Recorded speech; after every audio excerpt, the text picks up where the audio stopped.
District police officer Sahiwal Faisal Shahzad کی police line Sahiwal میں press conference میں S P investigation Sahiwal Muhammad Tahir, A S P Bangal Khan Bugti, ضلع ہزار کے تمام ایس ڈی پی اوز اور ایس ایچ اوز نے شرکت کی۔ D P O Sahiwal Faisal Shahzad نے تقریب کے دوران 9,36,81,05 روپے مالیت کا برآمد شدہ مال مشروکہ مدعیان کے حوالے کر دیا۔ حوالے کی مال مشروکہ میں 104 موٹر سائیکل، 5 کاریں، 2 شہزور ڈالے، 2 ٹریکٹر، مارچالہ، 4 رکشے، موبائل فون، سولر پلیٹ، نقدی اور متفرق سامان مدعیان کے حوالے کر دیا۔ گزشتہ 3 ماہ کے دوران 26 گینگ ہائی کے 74 ممبران گرفتار، 2,23,00,000 روپے سے زائد ریکوری کی گئی۔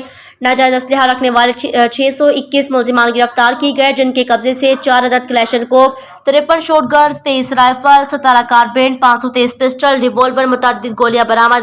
917 منشیات فروشوں کو گرفتار کر کے 12 من سے زائد چرس، 109 کلو گرام افیون، 11,079 لیٹر شراب، 36 چالو بھٹیاں برآمد کر لی۔